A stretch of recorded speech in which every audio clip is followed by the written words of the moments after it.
तो सर में दर्द हो तो पानी मौलाना से पढ़वा के लाओ, बुखार हो तो पानी इमाम साहब से पढ़वा के लाओ, और दम निकलने लगे अल्लाह सबकी रूह निकालने के मामलात आसान फरमाए। इतना मुश्किल होता है वहाँ मुनाजिर साहब, इतना मुश्किल होता है कि जब रूह निकलना शुरू होती है ना तो टखनों में अटकती है, घुटनों में अटकती है, कमर में जाकर रुक जाती है, फिर सीने पे आके जब रूह अटकती है तो बड़ा मुश्किल मंजिल होता है। मुश्किल मंजर होता है जब रूह सीने में आके अटक जाती है, जब गले पे जाके रूह का काम रुकता है ना। खुदा की कसम मैंने लोगों को जमीन से तड़प में उठते हुए देखा है, तड़पते हुए देखा, फिर कहते हैं लाओ कोई गिलास उठाओ, मौलाना से पानी पढ़वाओ। बच्चा गली गली घूम रहा है लेकिन कोई पढ़ने वाला नहीं मिल रहा है, कोई मिल भी गया का जल्दी पढ़ दो अब्बा का इंतकाल होने वाला है, रूह नहीं निकल रही है, पानी पढ़ दिया गया, बच्चा लेकर के आ गया लेकिन पानी हलक के अंदर गया ना गया। बड़ा मुश्किल मंजिल होता है। क्या कि अच्छा हो कि तेरा बेटा अगर कुरान का कारी हो, आलिम दीन हो, रूह निकलने का काम शुरू हो, इधर ये कुरान पढ़ना शुरू कर दे। खुदा की कसम जहाँ जहाँ रुकने का मंजर रूह का आएगा, जो मकाम रूह के ठहरने के हैं, जब उन पे पहुंचेगी और तेरा बेटा यासीन की तिलावत करता होगा, फरिश्ते कानों के अंदर मुबारकबादियां देते होंगे, रूह कैसे निकल जाएगी पता भी नहीं चलेगा। नाराए तकबीर, नाराए रिसालत, जश्ने दस्तार बंदी, नाराए तकबीर, नाराए रिसालत। कुरान के आदी बने, पढ़ेंगे इंशाअल्लाह कुरान, सारे बोले इंशाअल्लाह। और जिन्हें पढ़ना नहीं आता वो कुरान देखने की आदत डाल। हर घर में कुरान होगा कि नहीं, होगा कि नहीं? हर घर में, हर घर में कुरान। और कुरान का मामला तो ये कि बंदे 5 है तो मोबाइल 8 है, बंदे 5 है कुरान 2 ही रखे और वो भी नहीं खुलते कभी। और मोबाइल 2 मिनट कोई भी अपना मैं हूं आप छोड़ के दिखा दे, मिलेगा ही नहीं फ्री। जिसके हाथ लग जाएगा वही चलाना शुरू कर देगा। लेकिन कुरान 2 रखे, कोई खोलने वाला नहीं। जहेज में कुरान आ जाए तो सास कहती है कुरान तो कई रखे, इसे मस्जिद में पहुंचा दो। फ्रिज को संभाल के रखेगी, टीवी को संभाल के रखेगी, गाड़ी को साफ कराएगी, सारी चीजों पे सफाई कराएगी। कुरान की बारी आ गई मस्जिद में पहुंचा दो, 2 ही उन्हीं कोई ना खोलता। ये गैरत की बात है। जब कुरान घर में रखने की जगह ना हो समझ लेना कयामत आने वाली।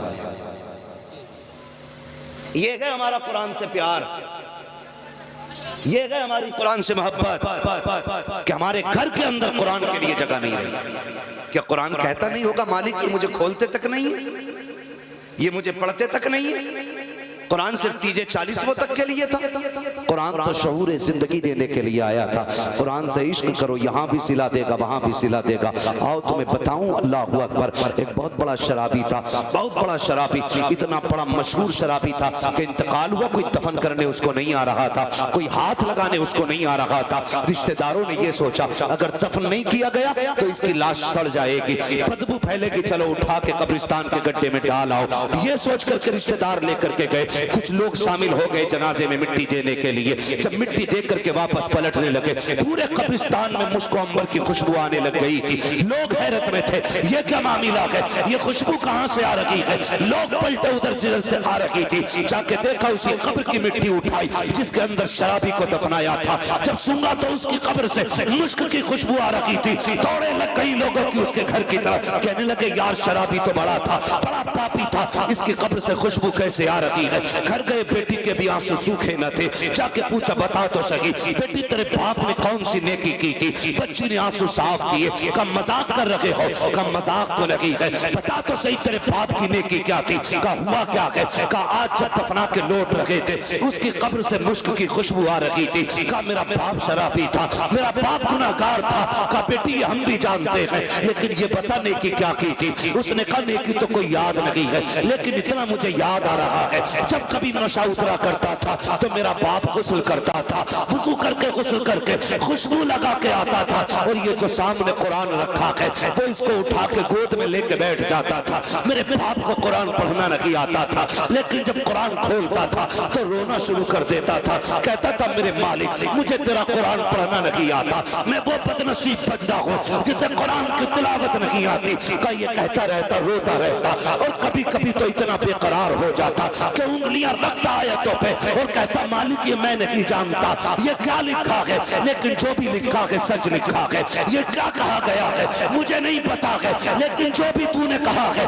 सच कहा है। का इतना मुझे याद है लोगों की चीखें निकल गई, कहने लगे वाह रे मालिक, अगर कुरान से प्यार करने वाला तेरा इतना प्यारा हो सकता है तो कुरान पढ़ने वाला तेरा कितना प्यारा हो सकता है। नारे तकबीर, नारे रिसालत, अजमत कुरान, नारे तकबीर, नारे रिसालत।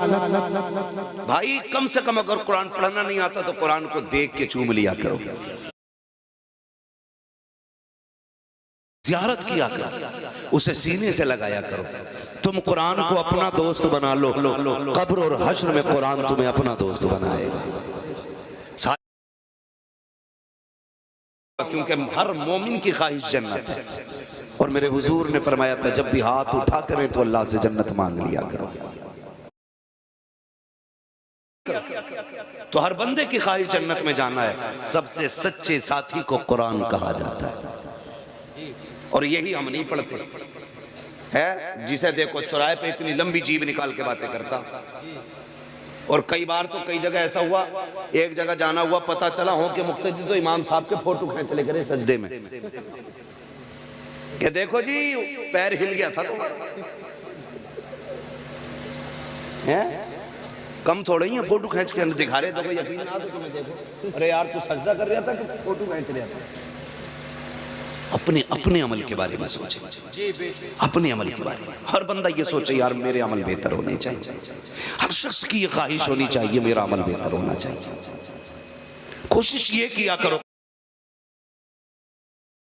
ये नहीं, हमने जो जिंदगी समझी है ना, हम तो ये सोचते हैं जिसके पास गाड़ी है, बंगला है, वही कामयाब है। नहीं, जिसके सीने में कुरान की मोहब्बत है वो बड़ा कामयाब है, बड़ा कामयाब है। फरमाया गया जब हाफिज कुरान का जनाजा उठता है ना, अल्लाह हुक्म देता कब्र को, खबरदार मेरे कुरान का हाफिज आ रहा है, एक बाल को भी हाथ न लगा देना। जमीन वादा करती है मालिक मुझे तेरी इज्जत की कसम, जैसा मेरे सीने में आएगा वैसे ही कयामत के दिन पेश कर देंगे। ये इज्जतें किसे मिल रही हैं? कुरान वालों। लेकिन कुरान भी आसानी से नहीं आता, बड़ी मेहनत होती है कुरान पढ़ने पढ़ाने की। हम लोग तो ये सोचते हैं ना 100 रुपए दे दिए और काम हो गया हाफिज जी। ये मदरसा चलाने वालों से पूछो कितनी मेहनत से मदरसा चलता है। खुदा की कसम मदरसे के मुतवल्ली को, सेक्रेटरी को अपने बच्चों की इतनी फिक्र नहीं होती है जितनी मदरसे की फिक्र होती है। ये यकीन कर लीजिएगा आप मेरी बात का, इतनी फिक्र नहीं होती अपने बच्चों की जितनी मदरसों के बच्चों की फिक्र होती है। तनख्वाह की फिक्र होती है, महीने के खर्च की फिक्र होती है। लेकिन कुछ लोगों को यही फिक्र रहती है इसे फंसाना कैसे। हाँ, ये भी एक फिक्र रहती है इन्हें फंसाया कैसे जाए, ये सबसे बड़ी फिक्र लगी रहती है। और हिसाब लगा रहे, हाँ निशान मार के कहा कैसा प्लास्टर कराया, ये कैसा प्लास्टर कराया है, छुट गया, सस्ता वाला करा दिया होगा। मगर हालात हमारे क्या, हमारे घर की एक लाइट फ्यूज हो जाए ना तो 1 घंटे के अंदर मिस्त्री आएगा और ठीक करके जाएगा। मस्जिद मदरसों की लाइटें बंद हुए महीने बीत जाते हैं, कोई देखने नहीं आता। ये कड़वी सच्चाई है, महीने बीत जाते हैं कोई देखने नहीं आता। मैं तो सलाम करूंगा उस बाप को जिसने बेटे को कुरान का कारी बनाया है। वो माए मुकद्दर वाली हैं जिन माओं ने अपने बेटों को हाफिज बनाया है। वो बहन नसीबों वाली है जिसने ऐसे भाई को रोटी खिलाई कि जिसने कुरान की दौलत अपने सीने में उतारी है। और ये देखना, ये सारे लोग इसके बदले में इंशाअल्लाह जन्नत में जाएंगे। इतनी बड़ी दौलत है, वरना औलाद किसे प्यारी नहीं होती है बताओ। हर माँ बाप को औलाद जो अपने माँ बाप के प्यारे वही बोले औलाद। अब तो सारे प्यारे बन गए ना, जब तक मतलब की नहीं आए बंदा बोलना ही नहीं चाहता। सारी औलाद माँ बाप की प्यारी होती है। और जब लड़की पैदा होती है तो भले ही मुंह उतर जाए, लड़का पैदा हो जाए माने अमीन साहब तो लड्डू इससे पतला नहीं बटता, यही है ना। और खुशी भी होती है, लड्डू बटते भी हैं और बटने भी चाहिए। क्योंकि जिससे नस्ल चलती है वो भी कोई आम चीज नहीं, नस्ल भी अल्लाह नसीबों से चला। मैं बेटों की मुखालफत नहीं कर रहा हूं, लेकिन कुछ बताना चाह रहा हूं। बेटा पैदा हो, विलादत से 1-2 दिन पहले या 1 घंटा पहले ही बुकिंग हो जाती है, भाई 10 किलो लड्डू बनने हैं। कितने? बोलो यार, बोलो, सो मत। 10 किलो बनने, और इत्तेफाक से हॉस्पिटल से खबर आ जाए कि बेटी आई है, 5 मिनट हजरत फोन स्विच ऑफ करके लेट जा। लड्डू वाला फोन कर रहा है, ये कब जाएंगे? बोले तू ही खा ले। अरे बनवाए क्यों थे?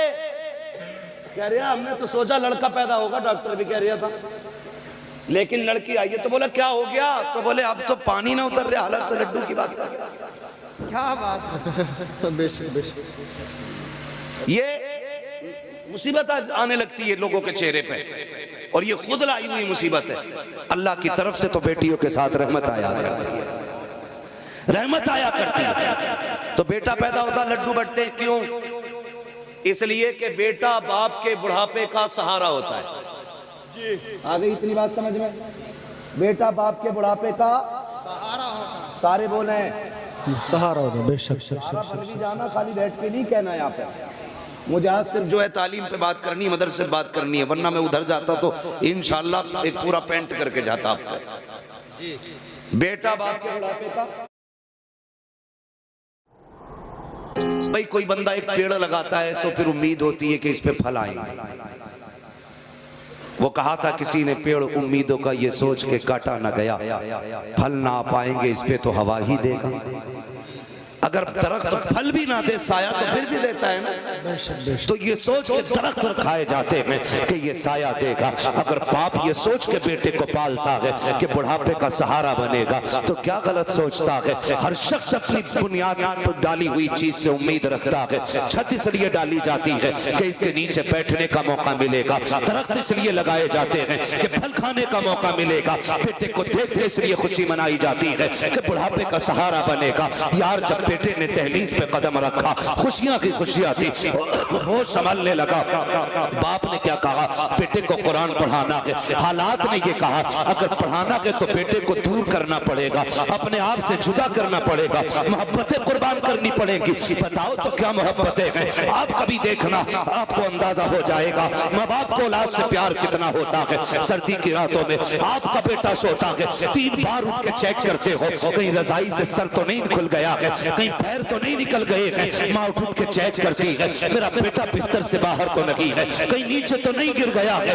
इतना प्यार माँ बाप औलाद से करते हैं। लेकिन जब कुरान की बारी आती है, वो बेटा जो बुढ़ापे का सहारा होता है, वो बेटा जो माँ बाप की आंखों का करार होता है, वो बेटा जो घर वालों का सुकून होता है, उसको घर में नहीं रखा जाता, फिर उसे मदरसे वालों के हवाले कर दिया जाता है। अब क्या करना है? कहा जो चाहो वो करो, लेकिन हमें कुरान की दौलत चाहिए। किधर तुमने बेटा दे दिया, अब वहाँ कोई देखने वाला नहीं है, वहाँ कोई सीने से लगाने वाला नहीं है। आपके बेटे को रातें भी तन्हाई में काटनी पड़ेगी, दिन भी मुश्किल में काटना पड़ेगा। लेकिन बताओ तो सही, ये सोबतें किसके लिए थी? तो कहना पड़ेगा कुरान के लिए। ये मोहब्बतें किसके लिए थी? कहना पड़ेगा कुरान के लिए। ये कुर्बानियां किसके लिए है? कुरान के लिए। यूं ही कोई कुरान का कारी नहीं बन जाता। एक माँ ने बेटे की जुदाई बर्दाश्त की है, जब कुरान की दौलत सीने में आई है। बाप ने बेटे को जिगर से दूर किया है, जब कुरान की दौलत सीने में आई है। बहन ने भाई को रुखसत किया है, जब कुरान सीने में आया है। और खुदा की कसम, जाओ मदरसों को जाकर के देखो,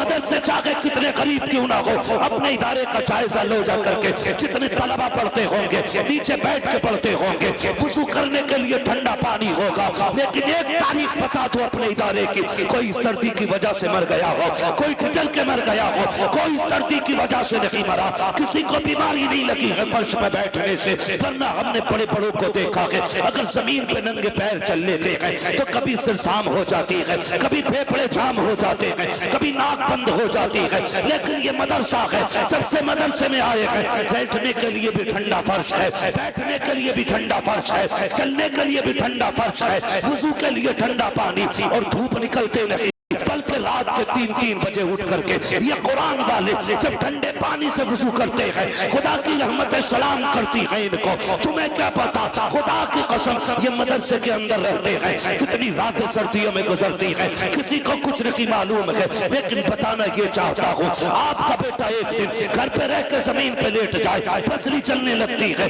नाक बंद हो जाती है, ये रोज जमीन पे बैठते हैं लेकिन कभी बीमार नहीं होते हैं। वजह क्या है? वजह सिर्फ इतनी है, जब बच्चे घर पे रहते हैं माँ बाप देखभाल करते हैं, जब मदरसे में आते हैं तो रसूल पाक देखभाल करते हैं। नारे तकबीर, नारे रिसालत, मुफ्ती हम्माद साहिब किबला, नारे तकबीर, नारे रिसालत जिंदाबाद। ओ भाई, हुजूर का करम है मदरसे वालों और सरकार